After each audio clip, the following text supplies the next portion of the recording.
We're dating. All right. Well, first of all, thank you for being here. And Gail, I guess this question is geared for you a little bit more than the others. What are some of the challenges of doing Fear the Walking Dead and The Walking Dead at the same time, and like trying to find new things to do that you haven't done on The Walking Dead before? Well, I think the wonderful thing about Fear the Walking Dead is that it's not based on a comic book, so there are no expectations from the fans. And it also allows us an opportunity to answer some of the questions that the fans keep having about both the comic book series and The Walking Dead, like, well, I'd survive the zombie apocalypse by taking a yacht and going out to sea. Yeah. We saw how that worked out. And then you have another group of fans going, no, what I do is there are prepper communities out there, and they are prepared for the apocalypse. And this season we get to find out exactly, how that's going to work out. So it really, there's no canon that we have to follow other than the rules of the zombie apocalypses created by Robert Kirkman.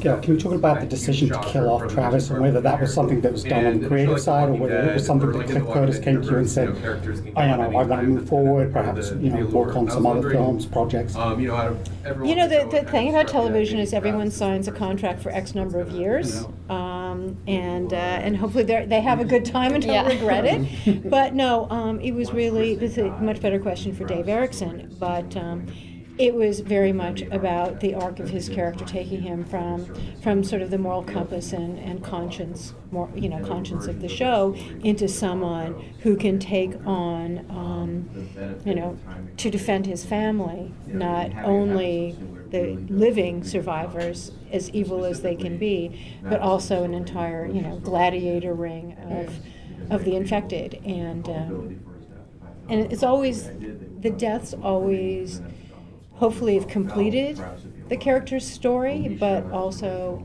allow for the surviving characters to be affected by that outcome, to see where Alicia and Madison and Nick go from there.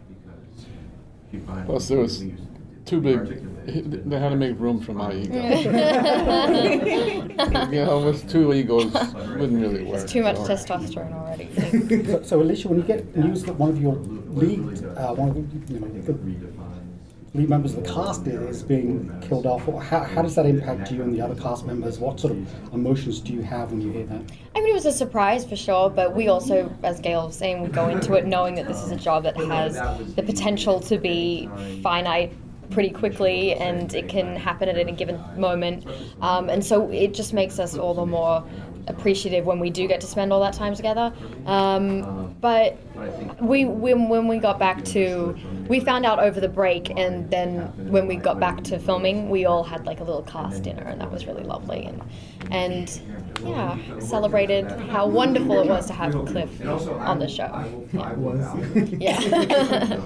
And now he's off to bigger. Now he's either blue or not blue. We don't know yet. Pastures on in his homeland. Yes. I keep him busy for 4 or 5 years. Yeah, we're keeping him in the family 15, 20 my ex-husband. I have a question though too. If you can ask. Maybe it's just coming from me, but what's up with Alicia and Jake? Have to wait and see. No, I know, but even like. With like coming for like obviously I don't want too much to give away, but like is there what are you taking from it at this point already? Well, I think what's unique is that they're two characters that have gone through a very traumatic experience together. They've lost two people that are very close to them at the same time. For him, it was Charlene. For Alicia's Travis. The helicopter goes down. I mean, that's a life-changing moment. They have to really work together to be able to get back to safety. And so that immediately sets up the bond that they will have in one way or another throughout the rest of the season. And then I think what's also unique is that they both have a troubled sibling, and that they both have a difficult relationship with their sibling and then the parent because of that. So they share a lot in common, and I think obviously we'll see that develop, and they can relate to each other in a very different way to some of the other characters. Dad? Them two? Yeah. I'm not so sure I know enough about that. Those two. I don't know that's going on at a certain point. Okay. How much do you know going into a season? How much are you told about your character's journey for the season? Do you know, like, do you have a big picture, or you just go script by script and try to figure it out as you go? It's mostly script by script, but we get a vague outline before we start a season, sort of direction of where things are headed. But it is very kind of in the moment, and often the first time we read each script is like at the table read too. So you're reading it with everyone and discovering all these things together, and it's some really fun and shocking moments at times. I mean, the way that it works is that, by the time filming starts, there maybe have been a couple of scripts written, but in the meantime, the writers tend to be, they're doing the rewrites and they're breaking new stories and they're going from there. And as it is with every writer, they're falling further and further behind. Yeah. And, so a lot of times, a great idea will come up in the writer's room that will be something that may even be counter to where the initial idea was of where the season was going to go, just because they came up with some incredible nugget. Or even just when it finally airs and there's a character people really respond to, then them adapting to that, because it goes through so many levels of a process and people that see it and read it, and it changes. I mean, it really is its own animal that keeps morphing. Yeah, I had the experience I had was Dave called me up in the beginning last year and told me, he had this character in mind for me, and because we worked together on a lot, and it gave me an idea of what I was going to do. I'm not really sure, where this person, the character is going to go, and then over the break, I got a call from Dave again, when we were getting closer to coming back for season 3. And he said, and I said, what's up with my character? And he says, well, I mixed your character. I had this other person, but I'm combining the two of you, and you're going to make that character. So that's the way mine ended up. And now he was still finding, what to do with Otto. But then it got cut clearer and clearer. But it started out as 2 people that he mixed, made me one. Does that make any sense? Yeah, could Otto turn into a villain? Could he? I don't. It's not for me to. I couldn't judge him as a villain. I wouldn't be able to play a villain. I can only play a guy who believes in a certain thing. So I don't think so. I'll never be a villain. You maybe see me as a villain. Good answer. I won't see me as a villain. Can't play a villain. You can only play a person who believes a certain way. It may not be what other people think is right, but it's what he thinks is right. So you see me as a villain, don't you? No. Not yet. Adding on to that, actually, I know you can't tell us what, but how much story are we going to get on Jeremiah? Under what? How much story are we going to get about him?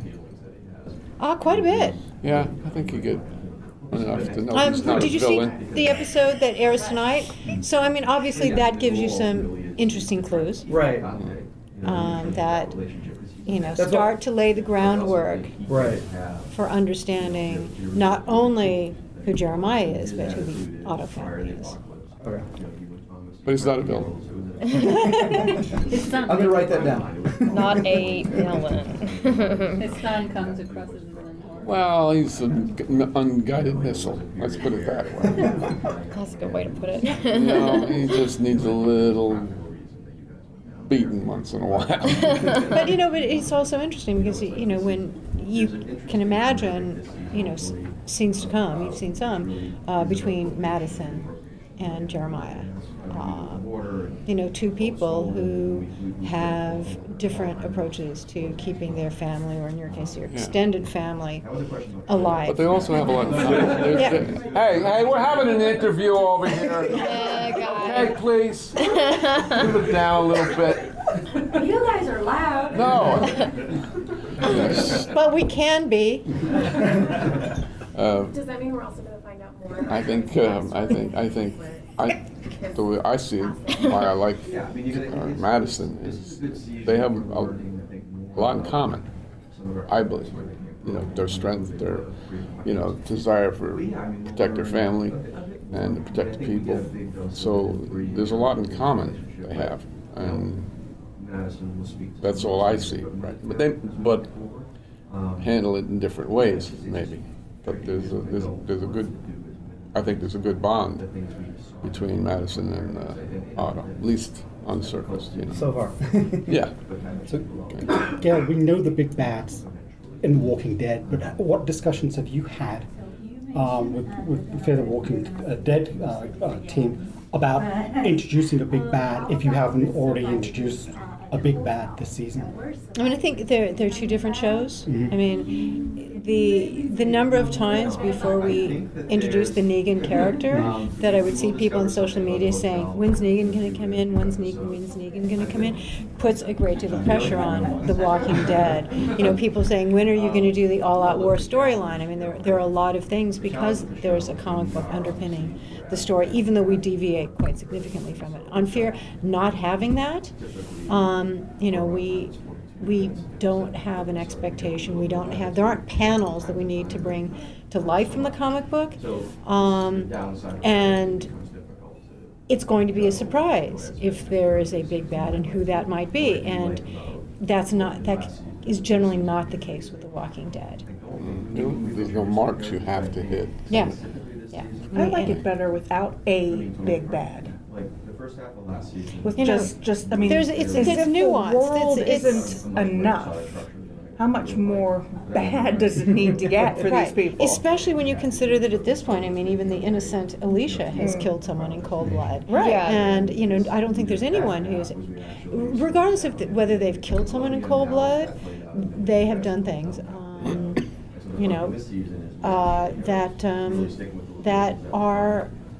that certainly would not be considered the right, honorable thing to do, but that's what happens in the zombie apocalypse. You do what you need to do to survive. It's fight or flight. Every single person they've run or into die. has had some measure of evil and put up some sort of fight against them in the way that they're trying to survive. But if you think though also about the Clark family as a whole, like everywhere they've put their mark, stamped their mark, or found themselves a new environment, a new house, a new group of people, they've somehow managed to destroy it. Yes. Yes. Like that destructive force that comes with like blood bond, like that's, I mean, it's so much more complicated than just like good or bad, or evil versus good. It's just, I mean, this is a family that will do anything and destroy anything that somehow gets in their way. That's a fine line, and so it's much more, I think, closer to real human instinct than having like a typical or a hyped up big bad character, because you're seeing these just people trying to make choices that are just between bad and worse.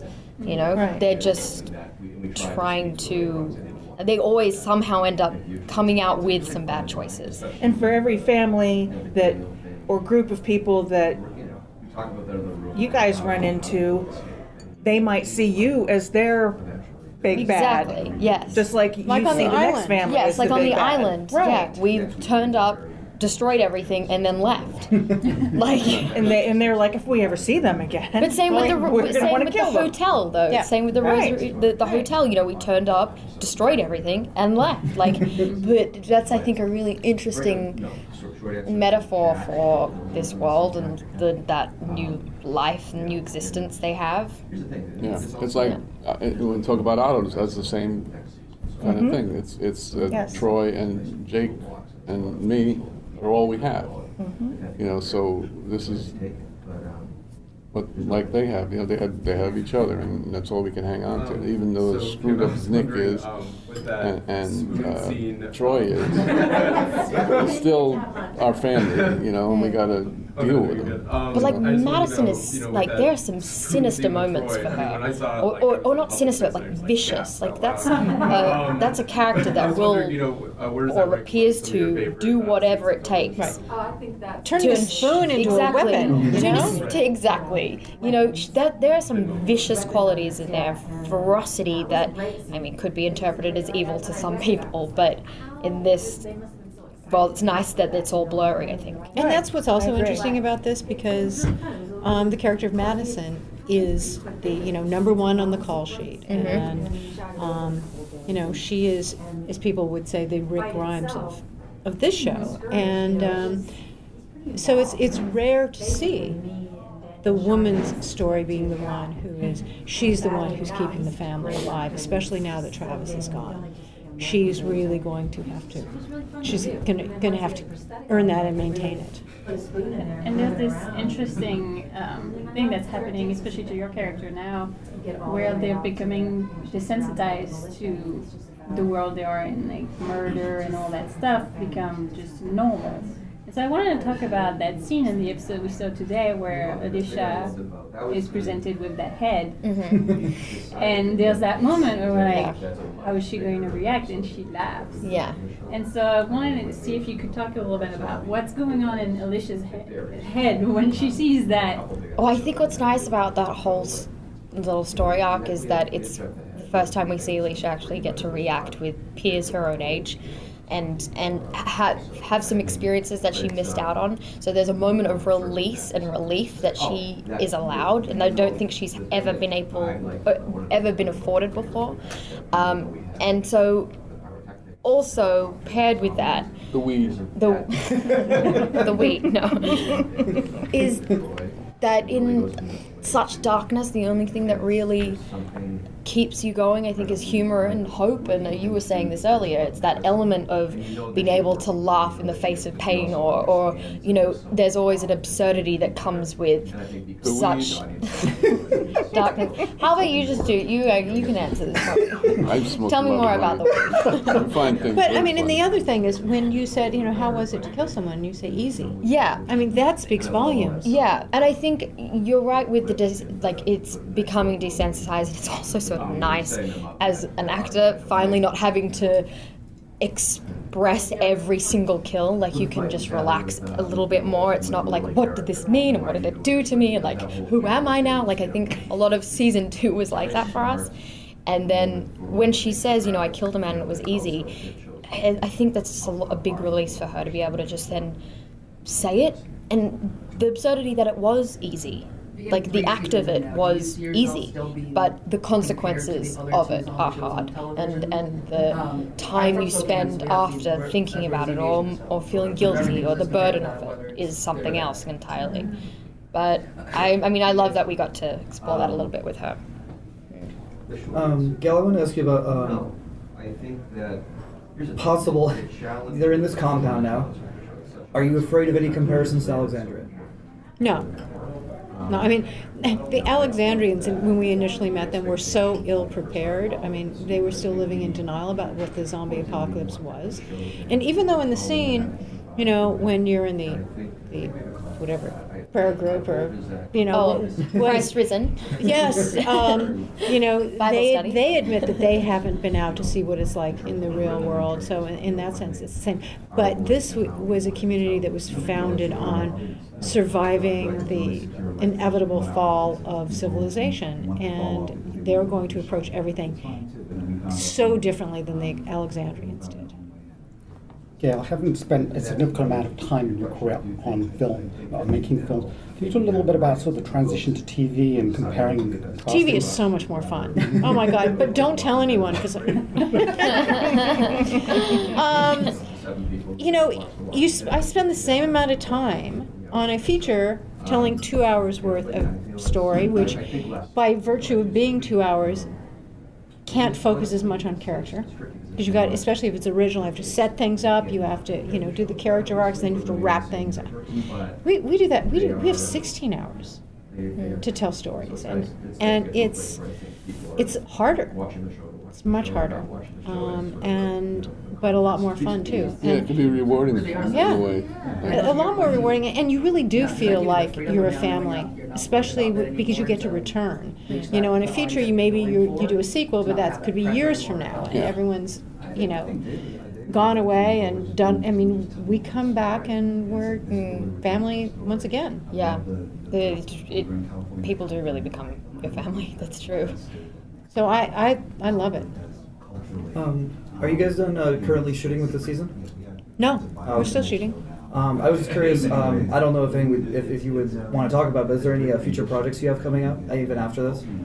No, I'm just focusing on getting to the end of this. To be honest, we've got a couple more weeks left, and I think we're all just like pushing through. It's been a great season, but it's been a lot of work. It's been tough. I have a documentary that has its world premiere at the LA Film Festival a week from tomorrow, called Man Killer, and it's about the first female chief of the Cherokee Nation, Wilma Man Killer. And it's actually my third documentary about Native American subjects, and the first time done one about a woman. And my partner in all three is Valerie Redhorse, who's of Cherokee heritage herself.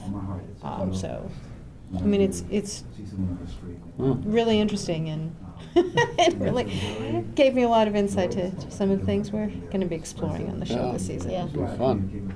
I got a Johnny Depp movie I'm waiting to release. Just finished that, and I'm supposed to go to China and do this horror film. Oh. It's a sequel. They want to do like 3 of them. So this is the second part of it, but it's going to be filmed in China for some reason. Do you know what it's called? My character, it's called Abattoir. Okay. One with you earlier. So I'm looking forward to that. So this What's is the Johnny Depp? a little bit different. It's Labyrinth 187. It's about Tupac and Biggie Smalls, the murder, and he's the detective who kind of tries to find out who actually killed both people. Suge Knight was involved, Dayton, you've been in huge shows like Deadwood and Sons of Anarchy and all that. Do you have favorite shows, the two of you, or even you, Gail, that you would want to work on, that you feel like would be awesome to have a guest role? You go first. I'd love to work on Game of Thrones. That would be so fun. That would be great. But also, I think it could be really fun and exciting doing something like New Girl or something that was so totally different. Like that could be really, really cool. I actually started out with being thrown into the comedy world, half-hour comedies, and all of a sudden I got into dramas, and nobody thought I could be funny, and then so I'd like to get back into a little bit of comedy. We'll vouch for you. Be fun. Well, thank you very much. Everybody started seeing me in dramas, and I went. Yeah, right. I started out doing 4 or 5 years. All I would get was sitcoms and things like that. And so I'd like to do that again. They're fun to do. Do you have a specific one you like? Oh, now? We're gonna switch. No. I just haven't been watching them that much. Gail, are you working on the Alien Nation remake? Jeff Nichols lives here, that's why I'm asking. Do you have any funny Indians in there? Is there a funny Indian? I know, I gotta have funny Indians, yeah. Somewhere. Try. You know what? Let's make a sequel to Blazing Saddles. Thank you so much, guys. Thank you. Just making mischief. I saved you a spot. We warmed them up for you. They're a friendly bunch. I'm down over there. Hi, you guys. Hey, How are you? what's up, sir? Hey, good to see you. Hi.